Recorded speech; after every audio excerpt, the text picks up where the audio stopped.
Welcome back to Because It's Comics. Join us as we take a look at some cool new things happening in the world of comics. This time around, we'll explore if this week's books give us any engaging storytelling and artwork.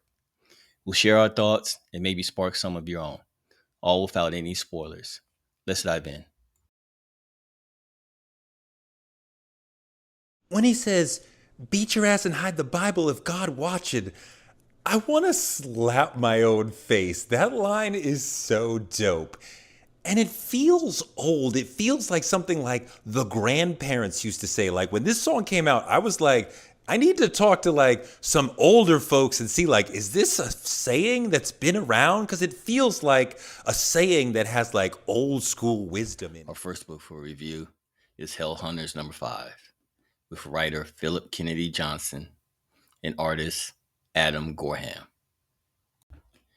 In my last review of this book, I mentioned that Hell Hunters was one of those exciting, action packed, kind of like the old school style of Marvel comic telling. Of course, if you check out my last review on Hell Hunters 4, I mentioned the trauma that has been affecting Bucky throughout the issue. Well, in Hell Hunters 5, not much has changed. It's still an action-packed issue. Although I will note, and again, like I always say, and there's no spoilers in my reviews, I will note that I felt like there was kind of phone in on the art. I'm not saying that's what Adam Gorham did, but he has presented much better in the previous books. But besides all that, we find the Hell Hunters imbued with power from Zarathos, and they are just going after um, the the Gothic Nazi soldiers, and I'll leave it at that as far as story plot goes. So with Hell Hunters 5, you'll still get the action.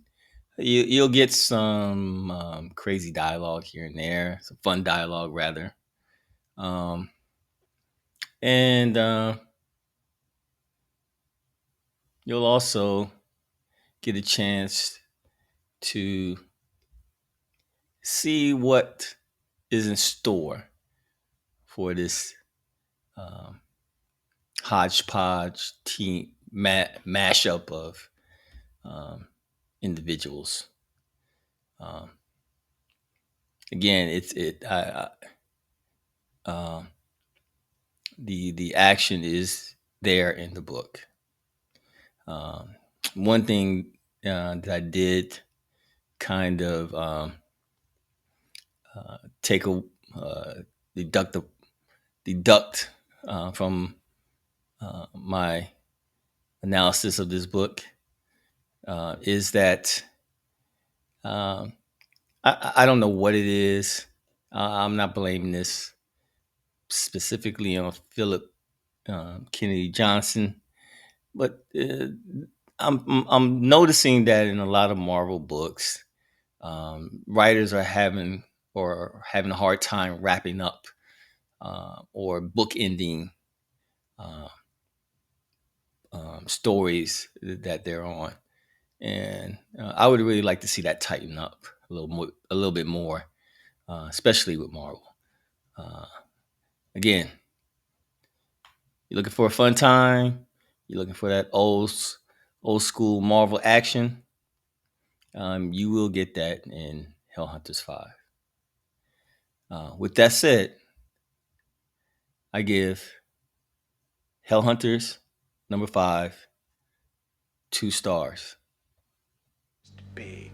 Well, what is it? What do you want? You. No, Mama! I said, don't touch her. Good, she moves hit again. Looks like Mama gonna have to Teach you some manners. Okay, come on, Mom. You don't ever come in my house acting like no fool. Fool. Now, clean up that mess you made. And you, put those pillows back on the couch where you found them. That's right, pick all that shit up.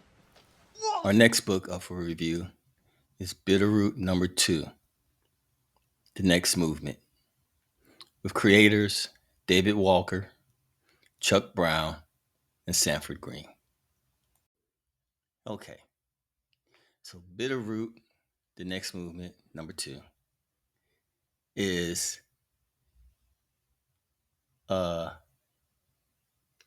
deep delve into the 1960s South.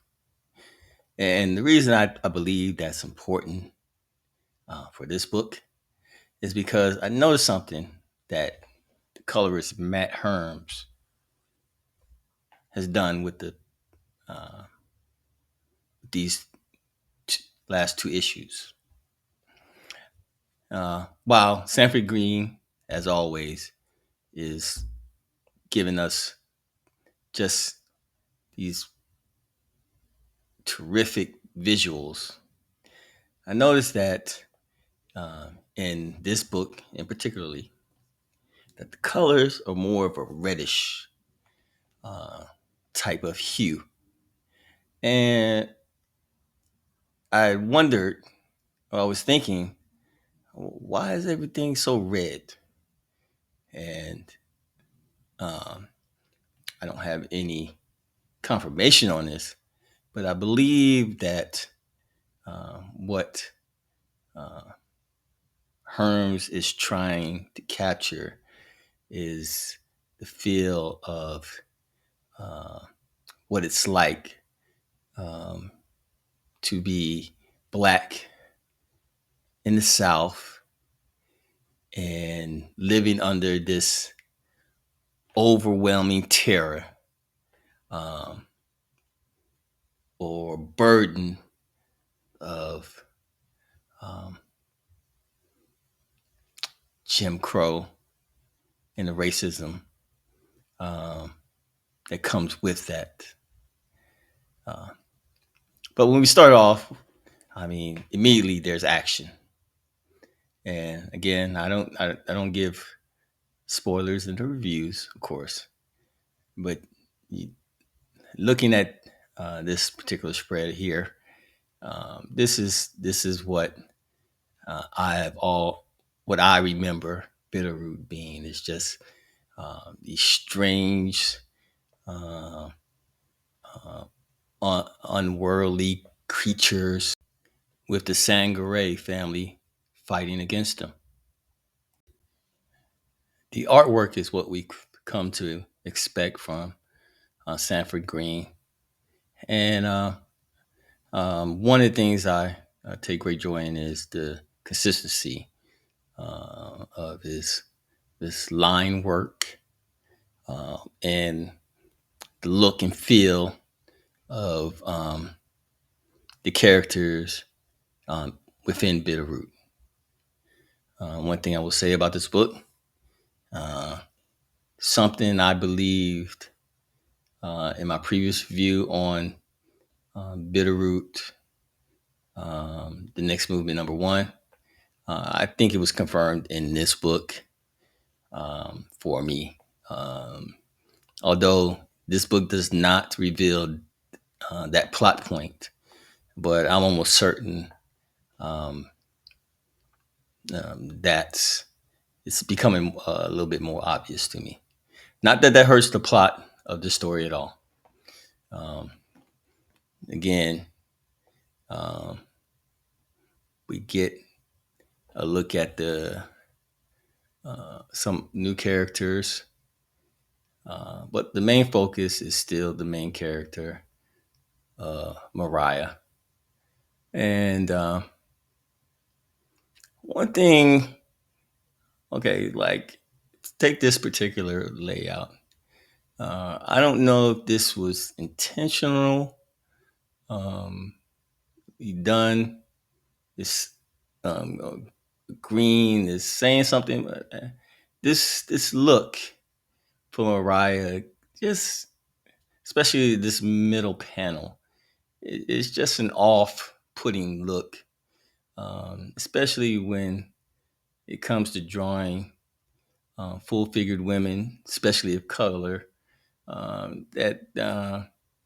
That it doesn't exemplify uh,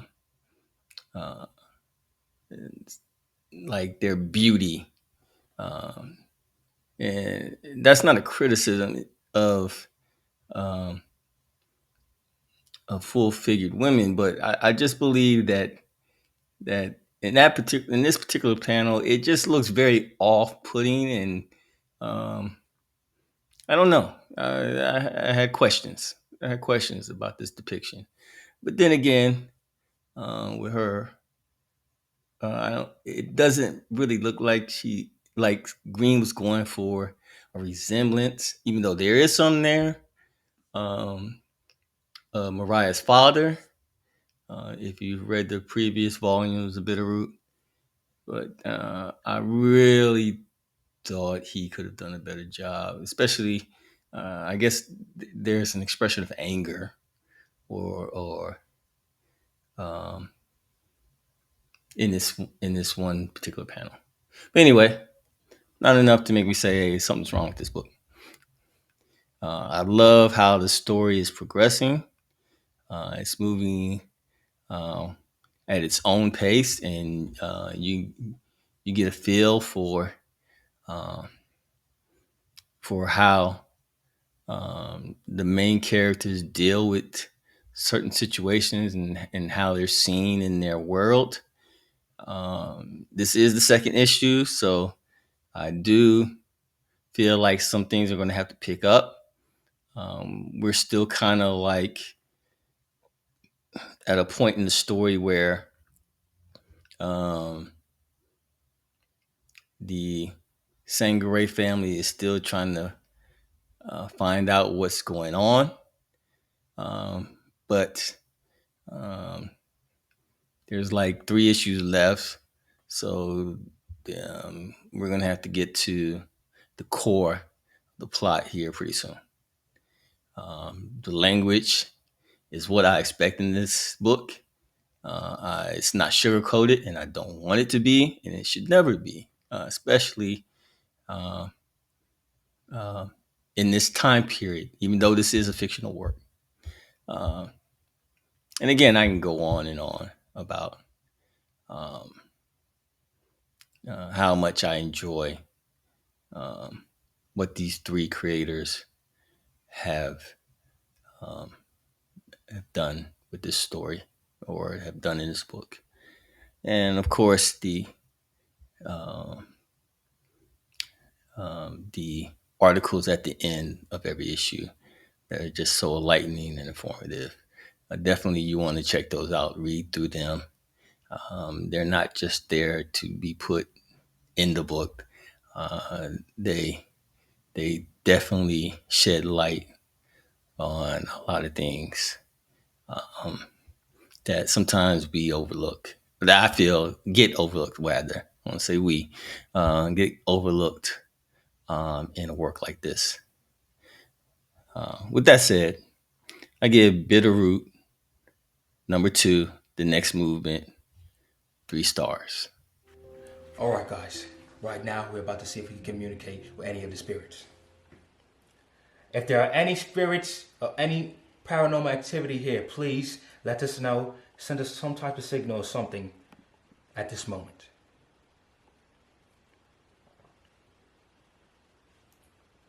I guess there's nothing else. Hi. Move! Come on! Let's go!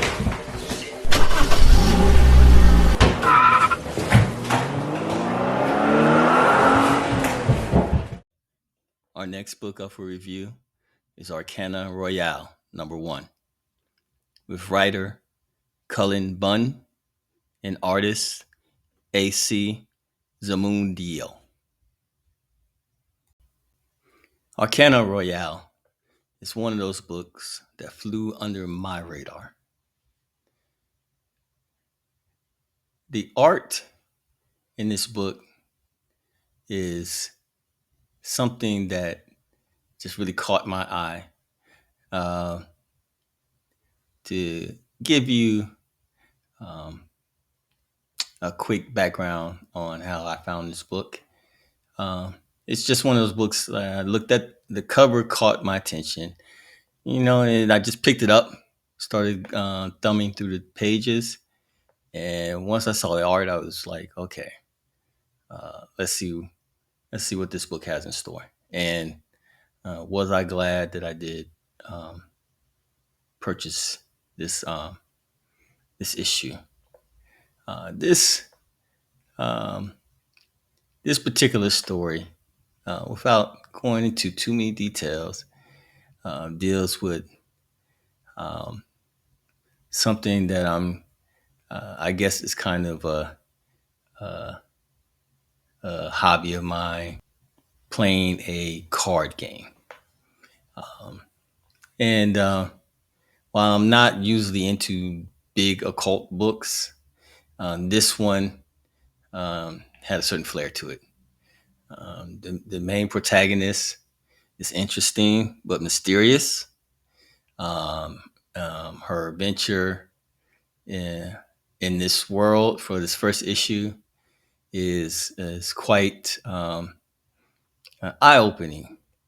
I like how she interacts with um, the supporting characters in the book, and again, looking at the artwork, I really like this kind of like uh, how what's the best? This very line focused, um, um, shapely um, um, display or depiction of this world. It gives the world a very unique feel.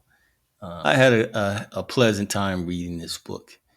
It's a 1 out of 4 miniseries, but I'm aware that this is part of a larger universe. After speaking to a couple of um, associates at my LCS, so um, I may consider looking more into this Arcana universe. But definitely, for this issue, I'd recommend it.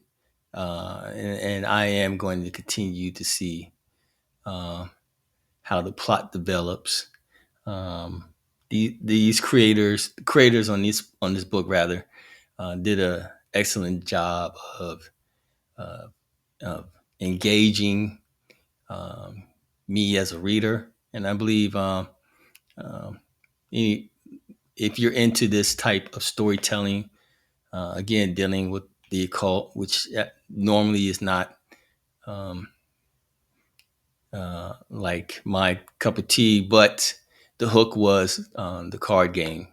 So, um, with all that said, I give Arcana Royale #1 4 stars.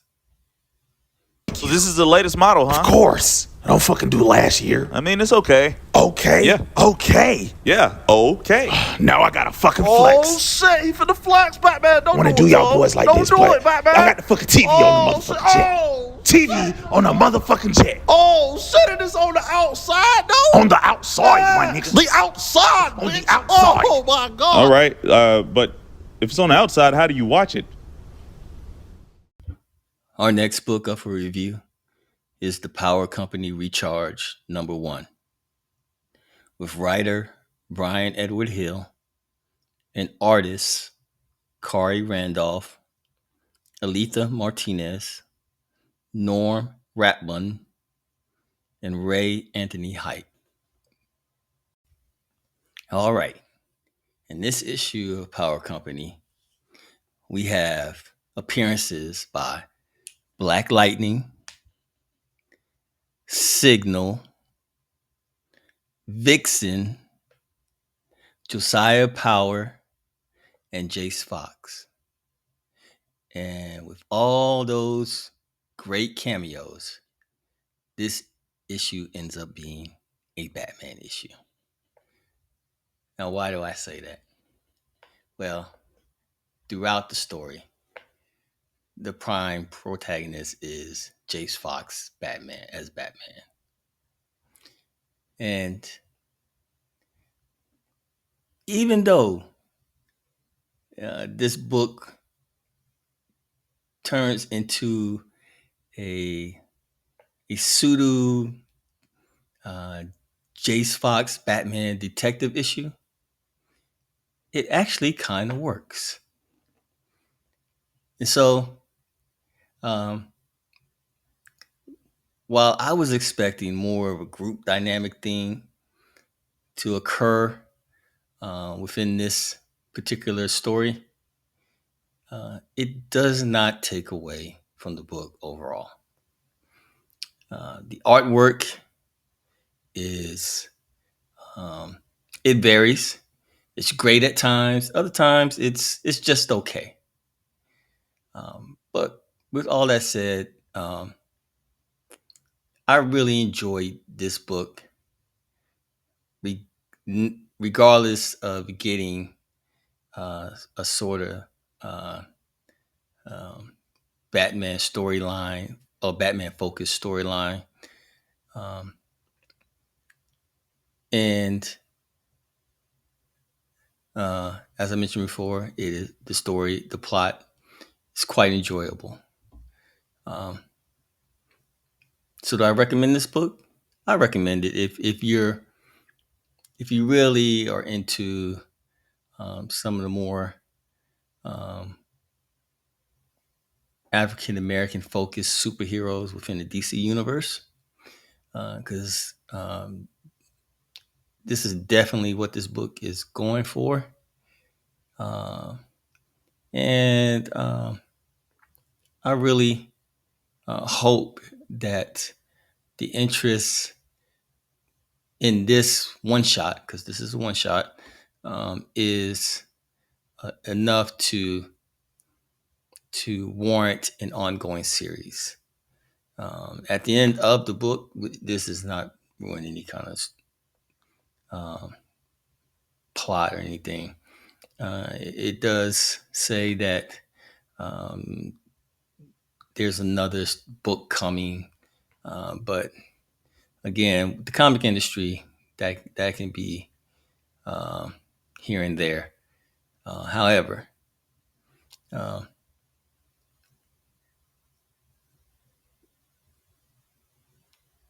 this Power Company book um, hopefully will be DC's way of finally uh, showing and spotlighting uh,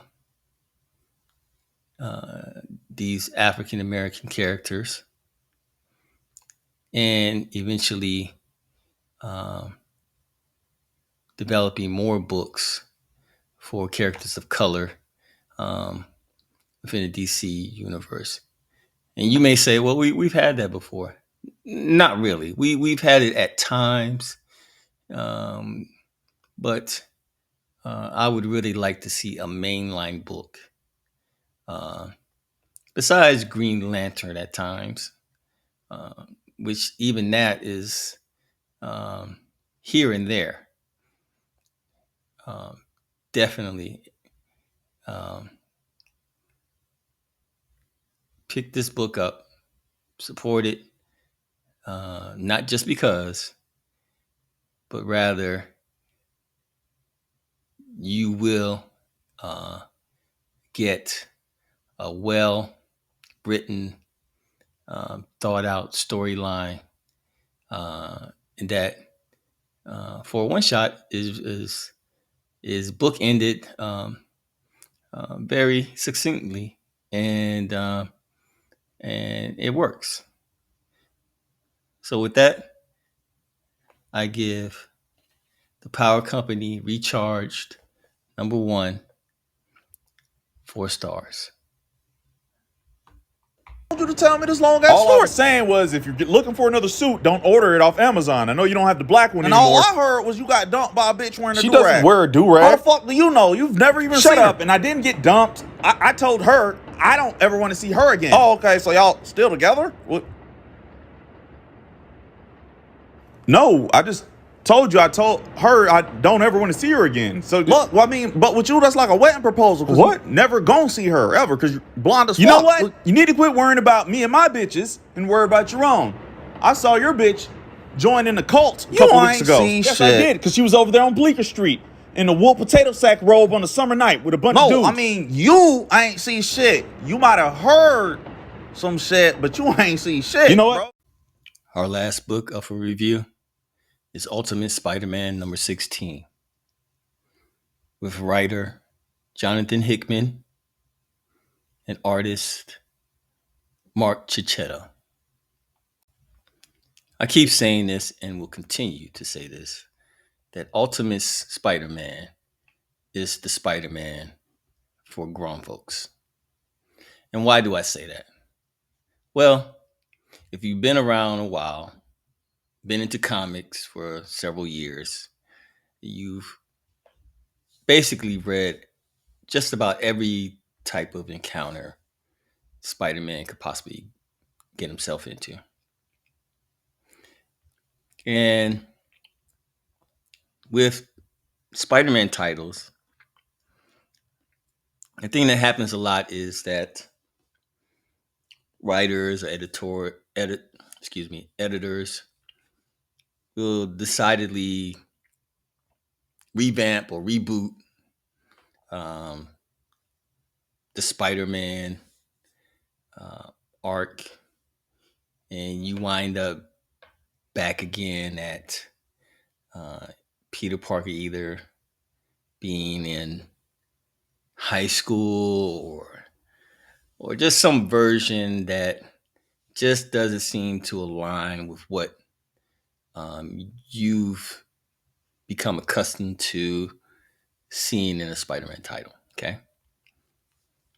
What Jonathan Hickman is doing here is giving more legacy readers a version of Spider-Man that that they can align with their current sensibilities and where they are as fans as an older demographic. So I can see there being a lot of varying opinions on the book regarding the pacing, regarding how Hickman is going about telling the story. But, and I can only speak as an older reader myself from the standpoint that you take from this book that this is a sort of love letter to the fandom who have been with Spider-Man for decades. With that said, I still believe all audiences can enjoy this book.